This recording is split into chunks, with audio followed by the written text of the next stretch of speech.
Study MBBS in Armenia. Just 3.5 lakh per year. Don't miss this admission closing soon. Contact AJ Penier International. நகரம் voice உறவுகளுக்கு வணக்கம். இன்றைக்கு பத்திரிகையாளர் Che Guevara Jaishankar அவர்களை சந்தித்து விஜய் அவர்கள் திரு சீமான் அவர்களுக்கும் திருமாவளவன் அவர்களுக்கும் வாழ்த்து சொல்லியிருக்காரு. அதை குறித்து பேச போறோம். சார் வணக்கம் சார். விஜயோட இந்த வாழ்த்து, அதாவது நாம் தமிழருக்கும் சீமான் அவர்களுக்கும் திருமாவளவன் அவர்களுக்கும் அங்கீகரிக்கப்பட்ட சின்னமா மாறினதுக்கு வாழ்த்து சொல்லியிருக்காரு. இந்த வாழ்த்துக்கு பின்னாடி என்ன ஒரு அரசியல் இருக்கும்? இந்த வாழ்த்துக்கு பின்னாடி சொல்ற செய்தி தான் என்ன? விஜய் சொல்ற செய்தியா என்ன இருக்குன்னு நினைக்கிறீங்க? வாழ்த்துல அரசியல் இல்லைன்னு சொல்ல மாட்டேன். அரசியல் இருக்கு, எல்லாமே இருக்கும்போது இருக்கு. இல்லை, நான் வாழ்த்துல அரசியல் இல்லைன்னு சொல்லுவீங்க நீங்க நினைச்சிருக்கீங்க. ஆனால் அதில் ஒரு அரசியல் இருக்கிறத தான் நான் பார்க்குறேன். நான் சொல்றது வாழ்த்துல இந்த வாழ்த்துல மட்டும் இல்லை, பொதுவான ஒரு வாழ்த்துல. இதுவரைக்கும் வந்த வாழ்த்துக்கள், இதுவரைக்கும் விஜய் சொன்ன வாழ்த்துல எடப்பாடி அவருக்கு வாழ்த்து சொல்றாரு. எடப்பாடி அவருக்கு வாழ்த்து சொல்றாரு, அந்த வாழ்த்து ரிசீவ் பண்றாரு, நன்றி சொல்றாரு. அப்ப அது அரசியல் இல்லை. முதலமைச்சர் அவருக்கு வாழ்த்து சொல்றாரு, அந்த வாழ்த்து ரிசீவ் பண்ணல, நன்றியும் சொல்லல. அதுல ஏதோ அரசியல் இருக்கு, அதுல அரசியல் இல்லை. ஆனால் நீங்க ரெண்டுத்தையும் பார்த்தீங்கன்னா, ரெண்டு வாழ்த்தையும் அதிமுக விஜய் அவர்கள் அதிமுக சொன்ன வாழ்த்தையும் திமுக சொன்ன வாழ்த்தையும், அங்க ரிசீவ் பண்ணது நன்றி சொன்னதையும் இங்க ரிசீவ் பண்ணாம நன்றி சொல்லாம விட்டதையும் அரசியல். இப்ப புரியுதுங்களா? வாழ்த்துல அரசியல் இல்லை. ஆனால் வாழ்த்து சொல்றாரு, ரிசீவ் ஆகுது, நன்றி வருது. இன்னொரு பக்கம் வாழ்த்து சொல்றாரு, ரிசீவ் பண்ணல, நன்றியும் இல்லை. இது ரெண்டுத்தையும் நீங்க காம்போவை பார்த்தீங்கன்னா அங்க அரசியல் இருக்கு. இவர் எந்த பக்கம் இணக்கமா இருக்கு? யார் எதிரி, யார் நண்பன்? நான் விஜய் அரசியலுக்காக வாழ்த்து சொன்னாரான்னு அப்படி சொல்லவே இல்லை. நீங்க அப்படி எடுத்துக்கூடாது. விஜய் வாழ்த்து சொல்றது கூட அரசியல் பண்றாருப்பா அப்படின்ட்டு. விஜயோட அனைத்து நகர்களும் இனி அரசியல் ஆக்கப்படும். அந்த மாதிரி விஜயோட இந்த வாழ்த்து இருக்கு இல்லையா, அது பிறந்தநாள் வாழ்த்தா இருக்கட்டும் அல்லது வெற்றிக்கான வாழ்த்தா இருக்கட்டும், அது அரசியலாக்கப்படுது, அரசியலாக பார்க்கப்படுது. இதை விட தெளிவா உங்களுக்கு சொல்ல முடியாதுன்னு நான் நினைக்கிறேன். ஏதாவது யார நட்பு சக்தியாகவும் யார எதிரியாகவும் அவங்க நினைக்கிறாங்க, அரசியலா அவங்க பாக்குறாங்க. ஆனா விஜய் பார்த்தாரா இல்லையான்றது எனக்கு தெரியாது. ஆனா விஜய் வாழ்த்து தான் சொல்றாரு, என் பார்வைக்கு இங்கேயே வாழ்த்து தான் சொல்றாரு. அங்க ரிசீவ் பண்ணப்படுது, நன்றி சொல்லப்படுது. இங்க ரிசீவ் பண்ணல, நன்றி சொல்லப்படல. அப்ப ரெண்டுத்தையும் காம்போ பார்த்தீங்கன்னா அரசியல் ஆக்கப்பட்டது. விஜயோட வாழ்த்து அரசியல் ஆக்கப்பட்டது. இப்ப இந்த பக்கம் திமுக வாழ்த்து சொல்றாரு. அடுத்து இப்ப நாம் தமிழர் கட்சிக்கு விசிகாவுக்கும், அதாவது திரு சீமான் அவர்களுக்கும் திருமாவளவன் அவர்களுக்கும் வாழ்த்து சொல்லியிருக்காரு. அங்கீகரிக்கப்பட்ட சின்னமா மாறினதுக்கு வாழ்த்துக்கள்னு சொல்லியிருக்காரு. இந்த வாழ்த்து அது நட்பு சக்தி எதிரியான்னு சூஸ் பண்றது, இது என் கூட இவங்க வந்துருவாங்கிற சொல்ற சமிக்கையா? நான் அப்படிலாம் நான் பார்க்கல. விசிகாவுக்கு நன்றி சொல்றாரு, நாம் தமிழருக்கும் நன்றி சொல்றாரு. விசிகா தலைவர் அதுக்கு என்ன சொல்றாருன்னா நன்றி சொல்றாரு. சரிங்களா? சீமான் அவர்கள் இதுவரைக்கும் சொல்ல, இனிமேல் சொல்லக்கூடும். இல்ல, பகிரங்கமா சொல்லாம கைபேசியில கூட சொல்லிடலாம். அது எனக்கு தெரியாது. இனிமேல் கூட சொல்லலாம், இல்ல நேரா கூட சொல்ல பார்த்துருக்கலாம். அது நமக்கு தெரியாது. ஆனால் என்னன்னா, இந்த இரண்டு பேருக்கு மட்டுமே அவர் இவ்வளவு பேர் வெற்றி அடைஞ்சிருக்காங்களே, இத்தனை கட்சிகள் வெற்றி அடைஞ்சிருக்கு, ஏன் இவங்களுக்கு மட்டும் சொல்றாரு? கம்யூனிஸ்டுகள் கூட வெற்றி பெற்றிருக்காங்களே, கம்யூனிஸ்ட் தலைவர்கள் சொல்லவே இல்லை அப்படின்னு நீங்க பாப்பீங்க இல்லையா? ஆனால் இவங்க ரெண்டு பேரும் கடந்து 40 எம்பிகளுக்கும் அவர் சொல்றாரு. திமுகவுக்கும் சொல்றாரு, 40 எம்பிகளுக்கு சொல்றாரு. அதுல திமுகவும் அடங்கும், கம்யூனிஸ்டும் அடங்கும், விசிகா அடங்கும், எல்லா கட்சிகளும் அடங்கும். 40 எம்பிகளுக்கும் அவர் வாழ்த்து சொல்றாரு. இப்போ இந்த இடத்துல நீங்க என்ன கேட்பீங்க கேட்டா, ஏன் கம்யூனிஸ்ட் தலைவர் தனியா சொல்லவே இல்லை, ஏன் இவருக்கு சொல்ற, அவர் சொல்ல தனியா கேட்பீங்களா? அப்ப இவர் என்ன சொல்றாரு கேட்டீங்கன்னா, இந்த இருவரும், எந்த இருவரும், விசிகா தலைவரும் நாம் தமிழர் கட்சி தலைவரும் ரெண்டு பேருமே விஜய் அரசியல் வரதை பத்தி நீங்க என்ன நினைக்கிறீங்கன்னு கேட்கும்போது மற்ற அறிவாளிகள் சொல்வது மாதிரி சொல்லல.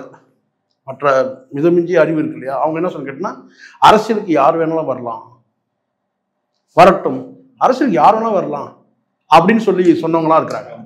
கேட்கப்பட்ட கேள்வி, விஜய் அரசியலுக்கு வரார், அதை பத்தி கேட்கும்போது வரட்டும் வாழ்த்துக்கள் சொன்னது ரெண்டு பேர். தம்பி வரட்டும் சொன்னது சீமான், திருமாவளவன் சொன்னார். சரிங்களா? ஆனால் அவர்களை காட்டிலும் கொஞ்சம் அறிவு கூடுதலா உள்ளவங்கன்னு கேட்டா, அரசியலுக்கு யார் வேணா வரலாம், பொதுவாக கருத்து சொல்லிட்டு, அது பொதுவான கருத்து சொல்லியிருக்காரு. அப்போ இந்த இடத்துல அண்ணாமலை பிக்சர்லேயே இல்லை. இப்போ ஜெயிச்சவங்களை பத்தி தான் பேச்சு. தோற்றவங்களுக்கு யாரும் வாழ்த்துலாம் சொல்லலை. அப்படி சொன்னா முதல்ல அரசியலுக்கு யார் வேணும், அப்ப கட்சி தொடங்கப்ப யார் வேணும் சொன்னதுன்னு கேட்டா இல்ல, விஜய் வந்து அரசியல் வந்தா வரவேற்கிறேன் வரட்டும்னு சொன்னது அண்ணாமலை சொல்லியிருக்கிறாரு. ஆனால் ஒரு உள்குத்தோட அல்லது ஒரு வன்மத்தோட சொல்றதுன்னு கேட்டா, ஒரு வெறுப்போட சொல்றது கேட்டா, என்னங்க அரசியல் வரட்டும் அப்படி சொன்னதும் உண்டு. சொன்னவங்க பல பேர் இருக்கிறாங்க அந்த மாதிரி சொன்னது. ஆக இந்த 2 பேருக்கு வந்து வாழ்த்து சொல்லியிருக்கிறாரு அப்படின்னு சொன்னா அந்த பார்வையில சொல்லிக்கலாம். நாம அரசியலுக்கு வரும்போது நம்மளை வரவேற்றவங்க இவங்க 2 பேர் தான். இப்ப வெற்றி அடைஞ்சிருக்கிறாங்க, வாழ்த்துன்னு கூட சொல்லலாம். அப்படிதான் நீங்க பார்க்கணும். அதுதான் நீங்க கூட்டணி பார்வையில பாக்குறீங்களான்னு எனக்கு தெரியல. இல்ல, கூட்டணி பார்வையை தானே பார்க்க முடியும். ஏன்னா வரப்போற தேர்தலுக்கான வேலைகளை இப்பயே தொடங்கிட்டதாக இப்பயே விஜய் தான் அதுக்கான அந்த வெடிகுண்டை போறதா பார்க்க முடியும். ஒரே ஒரு விஷயம் சொல்றேன் சார், இங்க விஜய் அவர்கள் வந்து இது வரைக்கும் வாய் திறந்து யாரோட கூட்டணி சொல்லவே இல்லை. ஆனால் இவர்களாவே பலவிதமாக பேசுறதெல்லாம் நம்ம பார்க்குறோம். பலவிதமாக அது குறிப்பாக நாம் தமிழர்கள் என்ன சொல்கிறாங்கன்னா, சீமான் அவர்களுடைய வார்த்தையை வச்சு என்ன சொல்கிறாங்க, தம்பி மாநாட்டு கூப்பிட்டா அழைச்சா நான் போவேன்றார், அழைத்தால் போவேன்றாரு. என்ன கேட்டால் கூட்டணி பற்றி கேட்கும்போது கேட்டால் வெயிட்டின்னு கூட ஒரு வார்த்தை சொல்கிறாரு. சரிங்களா, வெளிப்படையாக சொல்கிறாரு. விகடனில் கூட ஒரு பேட்டியில் வந்து பார்த்தீங்கன்னா வெளிப்படையாக சொல்லியிருந்தாரு. ஆனால் விஜய் அவர்கள் இது வரைக்கும் வந்து எதுவும் சொல்லவே இல்லை. இதுக்கு இடையில நாம் தமிழர் அமைப்புல, அதாவது கட்சியில இருக்கிற அந்த அமைப்பு சார்ந்தவங்க இருக்காங்களா, இந்த இயக்கம் சார்பா இன்னும் பல பேர் இருக்கிறாங்க இல்லையா, அவங்கெல்லாம் வந்து பார்த்தீங்கன்னா வந்து எதிர்ப்பு தெரிவிக்கிறதும், அப்புறம் அதில் இருக்கிற இன்னும் சில பேர் வந்து நிர்வாகிகள் வந்து ஆதரவு எதிர்ப்புன்ற மாதிரி சிலதெல்லாம் நம்ம பார்க்குறோம். அப்போ அங்கே சீமான் என்பவர் வந்து அந்த தலைமை ஒருங்கிணைப்பாளர், அவர் என்ன சொல்றாரோ அதை எடுத்துக்கிறது தான். முதல் நிலைப்பாட்டில் வந்து இடும்பாவனம் கார்த்திக், களஞ்சியம் போன்றவங்க கூட என்ன சொன்னாங்க கேட்டால், கொள்கை என்ன, கோட்பாடு என்ன, தத்துவம் என்ன, இதெல்லாம் கேட்டாங்க. இப்போ அவங்களுடைய அந்த வார்த்தையில் வந்து மாற்றங்கள் இருக்கு. நல்ல மாற்றமாக பார்க்கலாம், பாசிட்டிவாக கொண்டு போகணும். ஒரு 2 பெரிய அரசியல் சக்திகள் வந்து ஒரு நல்ல சமிக்கைகள் வருதுன்னு நினைக்கிறேன். அதுதான், அதை யாரும் கெடுத்துடாம வந்தீங்கன்னா போதும்னு தான் சொல்றேன். நான் பல பேர் நான் வந்து சொல்றேன், எனக்கு நல்லாவே தெரியுது. நமக்கு என்ன பண்றது, கொஞ்சம் கூடுதலாக ஒரு வேளை நமக்கு அறிவு இருக்கான்னு தெரியல. அவங்க பேசும்போதே தெரியுது. என்னன்னு கேட்டீங்கன்னா, இவங்க கெடுத்து விடுற மாதிரி இருக்கு. இந்த வார்த்தைகள் சொல்றேன், வார்த்தைகள் பேசும். இப்ப அது மாதிரி இல்லாம சேர்றதுக்கான வாய்ப்பு உள்ள சமிக்கைகள், அவங்க தான் சொல்றேன், சேர்றதுக்கான சமிக்கைகள் இருக்கு, 2 தரப்புல இருக்கு. ஆனா அதை சுத்தி இருக்கிறவங்க இருக்காங்க இல்லையா, சுத்தி இருக்கவங்க வந்து பார்த்தீங்கன்னா வந்து விஜய் சேர்க்கக்கூடாது, விஜய்க்கு என்ன தெரியும் சொல்றேன். விஜய் வந்து ஒருபோதும் வந்து நான் வந்து யாருக்கிட்டையும் வந்து பார்த்தீங்கன்னா வந்து வெளியே போய் நான் கூட்டணிக்கு வரேன்னுலாம் சொல்லவே இல்லை. ஏன்னா விஜய்க்கு வந்து இங்கே ஆப்ஷன் நிறைய இருக்கு. அது சொன்னால் புரிஞ்சிக்க மாட்டாங்க. நான் கேட்குற ஒன்று வித்தியாசமாக இப்படி சொல்கிறதால கேட்குறேன். விஜய் அவர்கள் வந்து ஒரு மாற்று சக்தியாக வரணும்னு சொல்லியிருக்காரு. யாருக்கு மாற்றுன்னு சொல்லியிருக்காரா? திராவிட கட்சிகள் மாற்று. 2மே திராவிட கட்சிகள் தானே, அதிமுக திமுக தானே. நான் கேட்குறேன், இன்னும் சொல்லப்போனால் வந்து எஸ்எஸ்சிங்கிற வந்து ஒரு மனிதர் வந்து அவரை பின்தொடர்ந்து வரக்கூடிய ஒரு வாரிசு விஜய், இவங்கெல்லாம் வந்து ஆரம்ப காலம் வந்து அந்த ரத்த ஓட்டை இது திமுகவோட கலைஞரோட அதிமுக இல்லை. இன்னும் சொல்ல போனா இந்த அதிமுக பல வெண்ணைகள் என்ன சொல்றாங்கன்னா, விஜய் அரசியல் வந்த போதே அஜித் வருவாருன்னு சொல்லி ஒரு எடுத்து விட்டாங்க. அஜித் பிக்சர்லயே இல்லை, அஜித் அரசியலே இல்லை. ஆனா ஏதோ கொம்பு செய்விடுற மாதிரி சிறுபலத்தனமா வந்து அஜித்தை பத்தி பேசுனாங்க. அஜித்தை பத்தி மையப்படுத்தி பேசுன ஜெயக்குமார்லாம் இருக்கிறாங்க, இன்னும் கூட இருக்கிறாங்க. விஜய் வந்து அரசியலுக்கு வரன்னு கூட சொல்லவே இல்லை. அதுக்கு முன்னாடியே இவங்க ஆரம்பிச்சாங்க. விஜய் அரசியலுக்கு வருவாருன்ற ஒரு அரசியல் புரசலாக இருக்கும்போது அஜித் வந்து பார்த்தீங்கன்னா வந்து அவர் தான் பெரிய நடிகர் அப்படிலாம் ஒரு சிண்டு முடிக்கிற வேலைலாம் பண்ணாங்க. இப்போ வந்து இவங்களுக்கு என்னன்னு கேட்டால், விஜய் வராருன்னு ஒரு குறிப்பிட்ட வந்து ஒரு கட்சிகள் அபகரிக்க பார்க்குற மாதிரி நான் பார்க்குறேன். அது அதிமுகவாக இருக்கட்டும், வேற எந்த கட்சியாக இருக்கட்டும், விஜய் வந்து இன்னும் வந்து அரசியல நட்பு எதிரி யாருன்னு சொல்லவே இல்லை. ஆனால் அந்த வாழ்த்துக்களை வச்சு மையப்படுத்தி பேசும்போது ஒரு வார்த்தை என்ன கேட்டா, அவர் சொல்லப்பட்ட அந்த வாழ்த்தை வந்து ரிசீவ் பண்ணல. ஒரு தடவை நான் உங்களுக்கு வாழ்த்து சொல்றேன் சார், உங்களுக்கு ஒரு பிறந்தநாள் வாழ்த்து நான் சொல்றேன், நீங்க வந்து அதை ரிசீவ் பண்ணல, அதுக்கு ரெஸ்பெக்ட் பண்ணவே இல்லை. அப்புறம் 2வது திருமணம் நான் வாழ்த்து சொன்னேன்னா அப்போ நான் வந்து மொக்கையாடுறேன்ல, நான் எனக்கு சூடு சொரணை இருக்குல்ல. ஒரு தடவை வாழ்த்து சொன்ன கேட்டால் அந்த வார்த்தை நீங்க ரிசீவ் பண்ணி நீங்க நன்றி சொல்றது ஒரு நாகரிகம். அப்போ நீங்க அந்த வார்த்தை நீங்க மதிக்காத போது அடுத்த முறை எதுக்கு நான் உங்களுக்கு வாழ்த்து சொல்லணும்? ஆனால் இருந்தாலும் விஜய் வந்து அதை தாண்டி 40 எம்பிக்கள் வந்து திமுக கூட்டணியா இருந்தாலும் அவங்க வாழ்த்து சொல்றாரு, திமுக பிளஸ் கூட்டணியா இருந்தாலும் அவங்களுக்கு வாழ்த்து சொல்றாரு. எக்ஸப்ட் இவங்க 2 பேர் வந்து விஜய் அரசியல் வரதை வரவேற்றாங்க, அதனால அவர் வாழ்த்து சொல்றாரு. இல்ல, சந்திரபாபு நாயுடுக்கு வந்து வாழ்த்து சொல்றாரு, ஆனா இங்க மறந்துடுறாரு. ஒரு விஷயம், சந்திரபாபு நாயுடு பவன் கல்யாணுக்கு வந்து வாழ்த்து சொல்றாரு அப்படின்னு சொன்னா, நரேந்திர மோடிக்கு வாழ்த்து சொல்லவே இல்லை. நரேந்திர மோடிக்கு இது வரைக்கும் வாழ்த்து சொல்லல சார். அப்ப என்ன பொருள்? நீங்க யாரோட கெமிஸ்ட்ரி இருக்கோ அவங்களோட தான் சார் வந்து இது பண்ண முடியும். ஆமா, அவர் ஒருவேளை சித்தாந்தம் அவர் ஏற்றுக்கொள்ளாத சித்தாந்தமாக கூட இருக்கலாம்.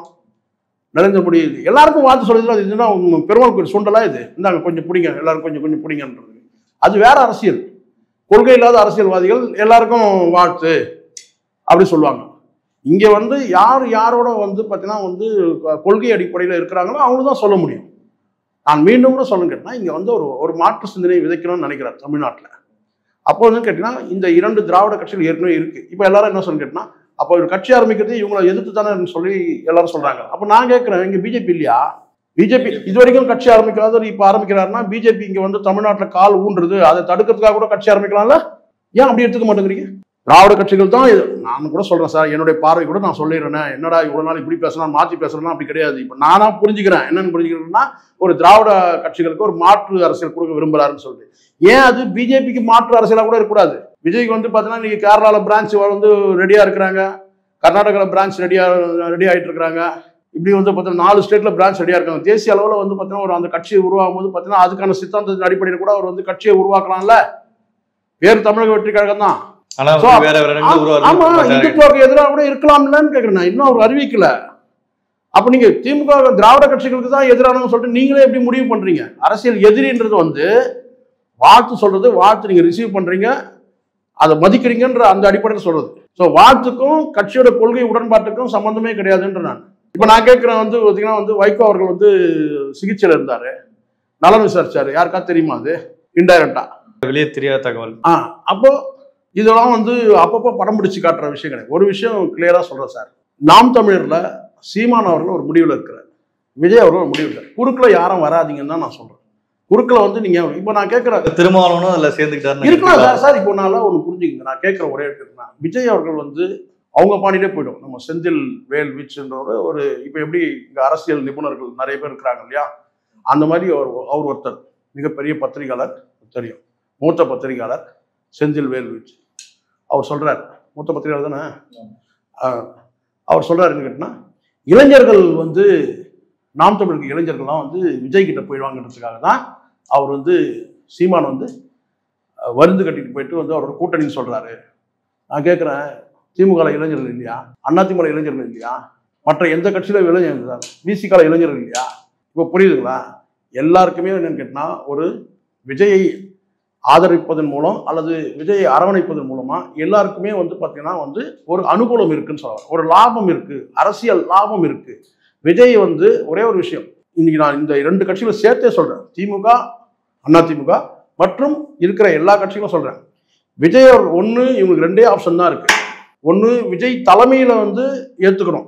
நான் சொல்றேன் எல்லாருக்கும் பெரிய கட்சிகளும் சேர்த்து சொன்னாங்க, ஏன் தனித்தனியாக சொல்லணும் சொன்னா, ஒன்று விஜய் தலைமையை ஏத்துக்கிற ஒரு ஆப்ஷன் இருக்கு, அல்லதுனா விஜயை உங்க தலைமையின் கீழ் வர வைக்கணும். இந்த 2 ஆப்ஷன் தான் இருக்கு. ஆனா விஜயை தவிர்த்துட்டு அரசியல் கிடையாது தமிழ்நாட்டில். 2026 சொல்றேன்.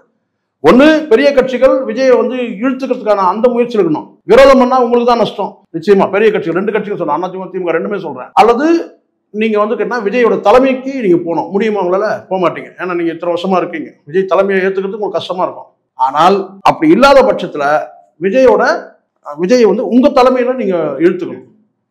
இந்த 2 ஆப்ஷன் தான் இருக்கு. மற்ற கட்சிகளும் அதே தான் நிலைமை. விஜய் தலைமையை நீங்க ஏத்துங்க, இல்ல முடிஞ்சா உங்க தலைமைக்கு நீங்க விஜய் கொண்டு வாங்க. அது யாரும் இருக்கணும், யாரும். ஏன்னா இப்ப சீனியர், இப்ப நீங்க வெறும் பர்சன்டேஜ் மட்டும் பார்க்க முடியாது. விசிகா 25 வருஷமா இருக்கு, 30 வருஷமா இருக்கு, வாழ்க்கையை தியாகம் பண்ணி வந்து ஒரு கட்சி நடத்திட்டு இருக்கிறார் திருமாவளவன். என் தலைமையில நீங்க வாங்க விஜய்னு சொல்லி உரிமையோட கூப்பிடலாம். அல்லது தம்பியோட விஜய் தலைமையை நான் ஏத்துக்கிறேன்னு சொல்லலாம். சீமான் அவர்கள் 15 வருஷம் ரத்தமும் வேறையும் சிந்தி வளர்த்த ஒரு கட்சியா, தம்பி என் தலைமையை ஏத்துக்கிட்டோன்னு சொல்லலாம். இல்லைன்னா விஜயை சுற்றி தான் 2024 எல்லாருக்குமே 2026 விஜயை தவிர்த்துட்டு அரசியல் இல்லை. ஒண்ணு தலைமைக்கு வந்து பாத்தீங்கன்னா நீங்க அவர் தலைமை ஏத்துங்க அப்படின்னா அவர் தலைமையை வந்து உங்க தலைமை அவர் ஏத்துக்க வைங்க. இப்படி கூட எடுத்துக்கலாமா? வர்ற ஜூன் 18 வந்து கலந்த புதிய நிர்வாகிகள் வந்து போட போறாங்கன்னு சொல்லி கூட்டம் போடுறாங்க. இப்ப அதற்கு பிறகு 2026 அதுக்கு முன்னாடியே விஜய் அவர்கள் இந்த தேர்தல் இதை வந்து பத்த வைக்கிறாரா, தேர்தல் களத்தை? சார் இப்போ நல்லா புரியுங்க. இப்போ அங்கே என்ன மூமெண்ட், கோட் படம் ஷூட்டிங்லாம் முடிஞ்சிச்சு, சரிங்களா? கோட் படம் ஷூட்டிங்லாம் முடிஞ்சிச்சு, செப்டம்பர்ல ரிலீஸ். ஸோ இப்போ இருக்குன்னு கேட்டால் இப்போதைக்கு அவர் வந்து ஃப்ரீ ஆகிட்டாரு. ஜனம் களப்பணிகள் இருக்கு, ஒவ்வொன்றும் வந்து களப்பணிகள் வந்து அவர் எதிர்பார்க்கறதோட கூடுதலாக போகுது. இங்கே வந்து அவருடைய மூவ்மெண்ட் என்னன்றது எவ்ரி மூவ்மெண்ட்டும் எல்லாரும் உற்று பார்க்கக்கூடிய சூழ்நிலை இருக்கு. தமிழ்நாட்டோட அந்த ரிசல்ட் இந்த 40 சீட் அடிச்சது ஒரு பக்கம் திராவிட சித்தாந்தம், இன்னொரு பக்கம் வந்து எல்லாரையும் ஆச்சரியம் ப்ளஸ் அதிர்ச்சியில் இருக்குன்னு சொன்னால் நாம் தமிழுடைய அந்த இது வாக்கு சதவீதம். இது ரெண்டுமே டெல்லியில் இருக்கவங்க வந்து பார்த்தீங்கன்னா இப்போ அவங்க பிஸியான அந்த இதை முடிஞ்ச உடனே அடுத்து அவங்களுடைய கவனம் ஃபுல்லாக இங்கே தான் இருக்கும். ஏன்னா எப்படி வந்து இங்கே இந்த 40 விழுந்தது ஒன்று, இன்னொரு பக்கம் கேட்டால் வந்து நாம் தமிழ் வந்து தனித்து போட்டிட்டு இந்த வாக்கு சதவீதம். ஸோ இதை வந்து கூர்ந்து கவனிப்பாங்க, அதுக்கான அரசியல் அவங்க எடுக்க போகிறாங்க. இந்த சூழ்நிலையில் வந்து பார்த்தீங்கன்னா விஜய் என்ன பண்ணிட்டு இருக்கிறாருன்றது வந்து மத்திய அரசும் நோட் பண்ணுது, மாநில அரசும் நோட் பண்ணுது. இது உண்மை. விஜயோட எவ்ரி மூமெண்ட் என்னென்ன பண்ணுறாங்கன்றது இது நான் சொல்லக்கூடியது யதார்த்தமான உண்மை. அவர் அடுத்த கட்டம் என்ன நகர்வு என்ன அப்படின்னு சொல்லிட்டு இப்போது வேகமாக கட்சியை வளர்க்குறாங்க. எதிர்பார்த்ததை விட, விஜய் எதிர்பார்த்ததை விட, நீங்கள் எதிர்பார்த்தது நான் எதிர்பார்த்ததெல்லாம் கிடையாது, ஆளுங்கட்சி எதிர்பார்த்தது கிடையாது, மத்தியில் இருக்க ஆளுங்கட்சியை விட விஜய் எதிர்பார்த்ததை விட வேகமாக வந்து கட்சி வந்து பெரிய அளவில் ஒரு தன்னெழுச்சியாக இருக்குது. அதனால் இந்த சூழலில் வந்து பார்த்திங்கன்னா விஜயோட அரசியல் நகர்வு வந்து பார்த்திங்கன்னா 2 கட்சிகளை வந்து வாழ்த்து சொல்வதன் மூலமாக அவருடைய நகர்வு என்னன்றது தெரியுது. குறிப்பாக நீங்கள் வாழ்த்து சொல்லாத, நீங்கள் ஏதோ முதலமைச்சருக்கு வந்து அவர் வாழ்த்து சொல்லலன்றது நீங்கள் பார்க்குறீங்க. முதலமைச்சருக்கு கிட்டத்தட்ட பாதி வாழ்த்து சொன்னது தான் அந்த 40 எம்பிக்களுக்கு. அவங்களுடைய அணுகுமுறை வந்து சரியா இருக்கும். நீங்களா ஒரு முடிவுக்கு வந்து நமக்கு எதிரி வந்து விஜய் தான் அப்படின்றத முடிவு பண்ண முடியாது. இது வந்து ஒரு காலம் இருக்குது சார். ஒரு காலத்தில் வந்து எல்லாருமே வந்து கலைஞரே நினைச்சார் தான், திருமாவளவன் வந்தால் தன் மகனுக்கு அரசியல் எதிரி ஆகிடுவானா, வைகோ வந்தால் அரசியல் எதிரி ஆகிடுவானா, எல்லாரையும் யாரெல்லாம் வராங்களோ, ஒரு புதிய இளைஞர்கள் யாரெல்லாம் வந்தாங்களோ அப்படி ஒரு எதிர்பார்த்த காலம் இருக்குது. ஆனால் அதெல்லாம் தாண்டி வந்து இன்னைக்கு வந்து கட்டம் சரியில்லை, விட்டம் சரியில்லை, திட்டம் சரியில்லைன்னு சொன்னவங்களாம் எல்லார் கண்ணிலையும் மண்ணை தூவிட்டு தான் இங்கே வந்து இப்போ முதலமைச்சராக இருக்கிறார். ஸோ திறமை இருக்குது, வாய்ப்பு இருக்குது. எனக்கு இந்த ஜாதகத்தில் இதெல்லாம் எனக்கு நம்பிக்கை கிடையாது, திறமை இருக்குது. ஸோ இதுக்கு மேலே வந்து விதின்னு சொல்லுவாங்கல்ல, அது யாரும் மாற்ற முடியாது. வந்து உட்காந்துட்டார். அது மாதிரி யாருக்கு வாய்ப்பு இருக்குதோ அவங்க வர முடியும். இதெல்லாம் திட்டமிட்டு வர்றதுன்னு சொல்லிட முடியாது, சரிங்களா? அதனால் விஜய் வந்து அவருக்கு வந்து இப்போ விஜயகாந்த் எல்லாருமே எதிர்பார்த்தாங்க. ஒரு கட்டத்தில் வந்து பார்த்தீங்கன்னா வந்து பயங்கரமாக நிராகரிக்கப்பட்டார் திமுகவால். திருமண மண்டபம் உடைக்கப்பட்டது, அவருடைய மனசையும் உடைச்சாங்க, எல்லாம் பண்ணாங்க.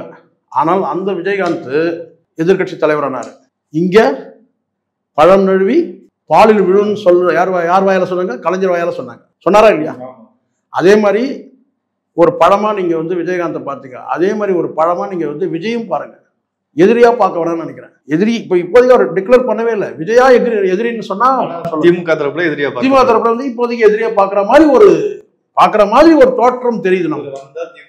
ஏன்னா இங்கே வந்து பார்த்தீங்கன்னா தயாராகிட்டாங்க, ஏடிஎம்கே தயாராகிட்டாங்க. அவங்களுடைய சரிவு வந்து அந்த ஒரு 12% எப்படி நம்ம ஈடுகட்டலாம் அப்படின்ற, ஆமாம் எப்படி ஈடுகட்டலாம் அப்படின்னு சொல்லும்போது பார்த்தீங்கன்னா விஜய் வச்சு ஈடுகட்டலாம், அல்ல சீமான் வச்சு ஈடுகட்டலாம் அப்படின்ற ஒரு பார்வை வந்து ஏடிஎம்கே தரப்பில் வந்துருக்கு.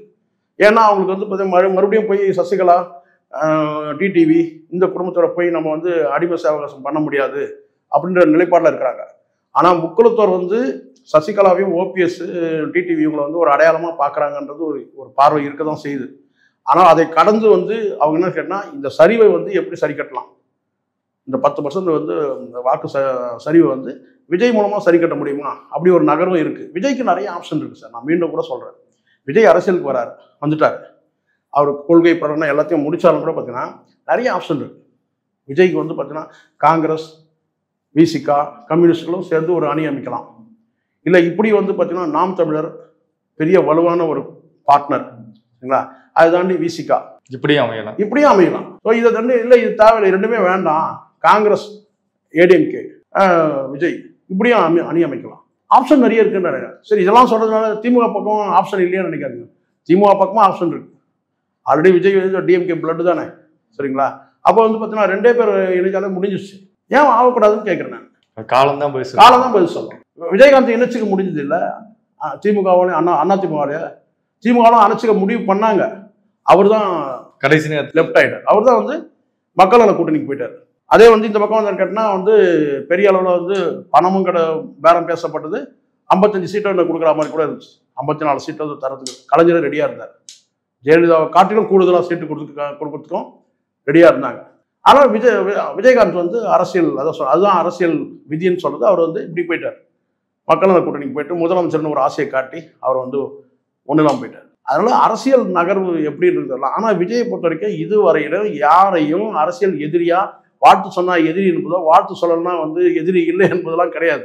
ஆனால் அவர் கொள்கை அடிப்படையில் சொல்லும் போது பார்த்தீங்கன்னா பிஜேபிக்கு இது வரைக்கும் அவர் வாழ்த்து சொல்லலை. ஏன்னா கடந்த காலத்தில் பேசுகிற பேச்செல்லாம் கொஞ்சம் நஞ்சம் பேச்சா பேசுகிறாங்க.